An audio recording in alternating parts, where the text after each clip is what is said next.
Hi again, and welcome to part 3 of my little, as each video has been about 20 minutes long. Apologies, but hopefully the information is useful to you, as always. Welcome to part 3 of my series on short, again I have to laugh, short daily tarot spreads that you can do for yourself that are a lot more manageable than even, say, the Celtic Cross. I my mother is trying to learn tarot, and she's overwhelmed easily by lots of cards, even the Celtic Cross. So these are things that she could use, or anyone else that may find that difficult if you're just starting out, or even if you're not starting out. These can be used for by the expert or the amateur. So anywho, this video is going to be talking about the use. Speaking of more expert things, the use of the Tetragrammaton formula. The Tetragrammaton formula is a Kabbalistic notion based on the one of the primary names of God. In the Bible or the Torah, when you see the word Lord all in capital letters, if you're reading it in English, that is, when you see that all in capital letters like that, that is the way English scribes write Yahweh or Yehovah. Of course, no one really knows how it's supposed to be pronounced. But, like Jehovah's Witnesses, Yehovah comes from this name of God that is supposed to be unspeakable, which is why it gets all capitalized and substituted with an ambiguous Lord, because it is his name, but you can't say it. So there's a mystical aspect of that that's important, the idea that you can't say the name of God, and therefore you can't have power over God. But anywho, and this goes to the fact that all of the letters that make it up, the 4 letters that make it up, are all vowels, and so you're not supposed to be able to even say it. And if you could, you're not supposed to say it aloud. I mean, there are all these precepts that go with it. Excuse me. But anywho, it's a very important formula Kabbalistically and as far as tarot is concerned, and you may be familiar with it having watched my other videos on the opening of the key. The first operation, if you may remember, is based on the Tetragrammaton formula. But the Tetragrammaton formula is useful because it describes also the numerous levels or selves that we are made up of. And so I have found it is very useful as a contemplative type of spread, or formula, that allows us to see the multiple aspects of a situation from a personal level. So the way I use it is very similar to the previous video. That's why I mentioned it in the previous video, the elemental cross video, because Tetragrammaton is synonymous, we would say, with the 4 elements. The 4 letters of Tetragrammaton, by the way, are Yod, He, Vav, and He. Another He. So the first He is called He primal, the second He is called He final.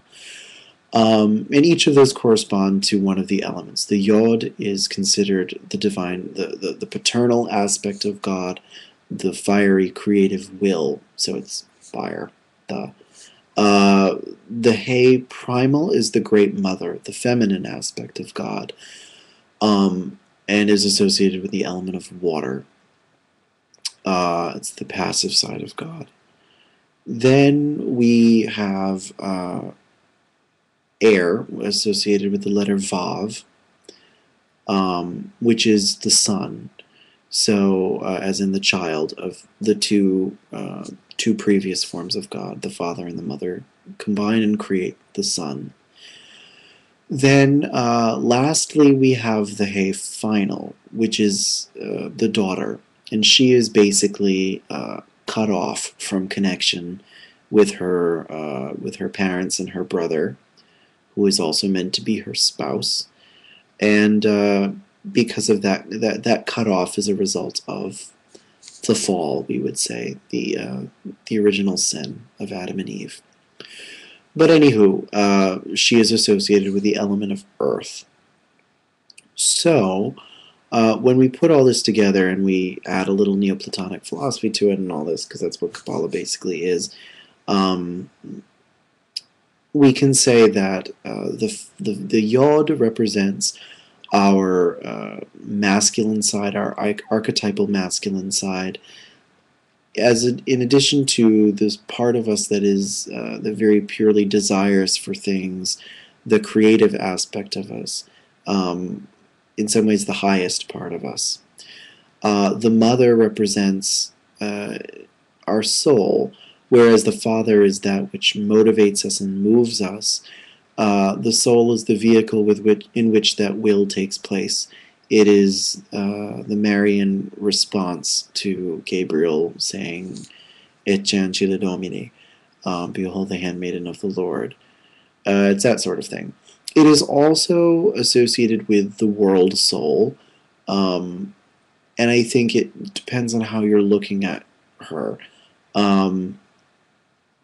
Because she has different aspects. Remember, Mary was once Mary before she was Regina Caeli, the Queen of Heaven. And I think the same thing applies with water. But, of course, some people say that the daughter is even the individual soul. But based on if you're going with the elemental attributes, that doesn't quite make sense. So bear with me if there are any real Kabbalists out there and I'm spewing stuff that's incorrect. Sue me. But this is what I have taught and I have found effective through experience, and experience is the greatest teacher. So anywho, so air, being the sun, represents, I think in many ways, our ego. It's the center of our ego, the center of our consciousness. It is the purest form of our manifested self. There's a difference between the manifested self and the unmanifested self, which is eternal. The manifested self is fleeting and is transitory, and granted, it will always have characteristics that are similar from incarnation to incarnation, but it itself is never going to be the same. And I think that's what makes the sun so interesting, and why it's associated with the sun itself, because the sun sets, but it rises again, and it's always the same sun. But I think, the sun goes through various changes throughout the year. It changes positions in the sky, the light changes, it enters different constellations of the zodiac, etc. And lastly, though, we have the daughter, the hay final. And the daughter is associated with the physical body, or the Nepesh aspect of the soul. Again, you can, I'll get to that. But it's the physical aspect of our beings, the lowest aspect of our being. You could consider it the shadow self of Jung, if you're into Jungian psychology. And this goes back to another thing that I was just going to talk about, that each of these letters is associated with a level of the soul, according to the Kabbalah. And these have varying implications, basically the same sort of thing I was just saying. The Yod is associated with the Chiah. Again, I apologize if I am pronouncing things or butchering pronunciation, saying things dreadfully incorrectly. I apologize. I am not Jewish, nor do I particularly know how to read these things. I apologize. I admit my own ignorance. But I believe it is pronounced Chiah. And Chiah is essentially the creative will, as I was saying before. The element of fire, they're very similar. It is the creative impetus, that aspect of the spirit. So in some ways it's associated with the spirit because the two are very similar. The Hey primal is associated with the passive creative will. Well, not really a will, because it's believed that the Hey primal does not have a will of its own. It only accepts the will of the Father. So, yes, Kabbalah is anti-feminist, but it does not. It's all allegory. You have to take it with a grain of salt. But anywho, so it's basically the womb in which that creative will, that divine will, takes initial shape and gestates. What it bears forth is, again, the Son, S-O-N, and that represents the Ruach. Ruach technically means spirit in Hebrew, and it's a very misleading term. Everyone always says, and frankly, I'm not really sure why it's called Ruach, because the real Ruach, the breath of life, is spirit and is higher than the level of the actual Ruach. But it is the first level at which man feels connected to God and connected to something greater than himself or herself. It does still have great spiritual implications, even though it is associated with air and kind of the ego center. It's still very important. And then lastly, again, as I said before, the daughter is associated with the Nefesh. The Nefesh is the animal instinct, or the animal soul, it's sometimes called, the desires and whims of the body. Excuse me. Okay, so 12 minutes later, I'm going to actually show you the spread. I already shuffled and I cut.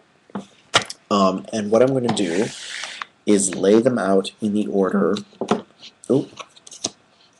of from right to left, and just in a line. And it's going to be 4 cards, clearly. And I'm going to draw 1 for each thing. And the question I asked, as you can see, the bottom card is the 2 of Pentacles. What I asked was, how are the various levels of my being contributing to the formation of my present situation? So this is, again, this is a spread that it can be used for the contemplative person who wants to really look at how they themselves, on a number of levels, are shaping the current situation. Okay, so I'm going to draw. For the Chiah, or the Yod, I have death again. Death was in a previous video as well. So I have death for the Yod. I have, for the Hey primal, I have the Queen of Pentacles. She was also in a previous reading. I did shuffle quite well. For the Sun, the air, or rather, oh God, I can't think, the Vav, too much Kabbalah, I have the Moon. And for the daughter, or the Hey final, I have the Devil, which also came up in a previous reading, but for something totally different. Okay, this is very interesting. I think anyway, because this does very much describe where I am right now, even though it is very personal. But I can share a little bit. So the creative will, the father aspect, is creating this kind of death, and it's, I suppose, I am going through kind of big life changes, particularly in how I view myself and how I view my connection to things, and I have been experiencing a much deeper sense of spirituality and honesty with myself, and I suppose a greater connection to things, but with that has come great realization of my own frailties and my own inabilities. So I think that's very important. So I see death as very relevant. For water, for the mother, or what did I say? The mother is the level of Briah. I didn't ever say that. I apologize. So the Have primal is Briah, and is associated with the element of water. I realize this is kind of confusing. I'm going to explain this in the bottom part of the video. I have the Queen of Pentacles, and my soul, the feminine aspect of myself, my intuitive self, that part of myself which directly understands the will of God, if I may be so bold as to call it that, which would be explained here.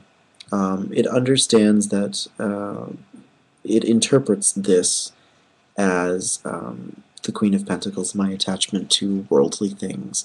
So what I am particularly losing interest in lately has been material things, I suppose. I've been finding less and less enjoyment in them, I suppose, and more enjoyment in things that are more long-lasting and more, I guess, profound. I don't know. It's not easy to explain, but that's just how things have been lately. So death, the water, the fire, and the water cards are clearly very connected, or at least from my interpretation. Because remember, the feminine is always going to interpret the masculine because she is understanding, whereas the masculine is wisdom. This is the idea, this is the understanding of that idea. It's the shape of that idea. Now, the actual result of that idea, the convergence of those things, create a thing to be thought upon. And that is the sun, that is the level of Yetzirah, which oh gosh, that's right. Ugh, I talked about all the levels of the soul, not the levels of creation. Sorry. So this is Neshamah. That's what I didn't talk about. Again, I'm going to talk about all this on the bottom of the page because it's getting to be too many terms. And if you're unfamiliar with these terms, clearly this is going to be confusing for you. But anywho, for this card we have... oh, I should be turning these around for you guys, shouldn't I? Sorry, I forgot. So that you can really see them. And remember, they're going to be right to left, okay? Because that's the way Hebrew is written. But anywho, so going back to this card, we have the moon for the level of Yetzirah, or the level of the sun, the Vav. And so the actual idea that is transpiring because of the relationship between these two cards here is one of doubt and uncertainty. I'm not really sure where this is all going, and it's a little scary, but not really. I have a lot of faith in the powers that be, that wherever I'm going, it is somewhere better than where I've been, I suppose. But it is a little intimidating and I suppose just a little bizarre here and there. And then the physical end of it, the part that is basically the physical end of it, the actual manifested end of it, that almost is not even really conscious of the other three influences, I can't talk, is the devil. And the devil, of course, represents, I think because it's associated with the earth aspect of this reading, it is again associated with those carnal things. So even though I understand that I am losing attachment to those things, clearly I still have deep-rooted connections to those things, and I am still very much a physical being. Perhaps the devil shows greater understanding of that physicality and greater wielding of that physicality towards, I suppose, better ends. But, you know, that's a particularly positive reading of it, and I would have to draw secondary cards for each of them. which I would like to do just to show you how far you can go with this, I suppose. So again, drawing for the father, I have temperance again. For the mother, I have the Nine of Pentacles. For the son, I have the Six of Swords. And for the daughter, I have the Eight of Wands.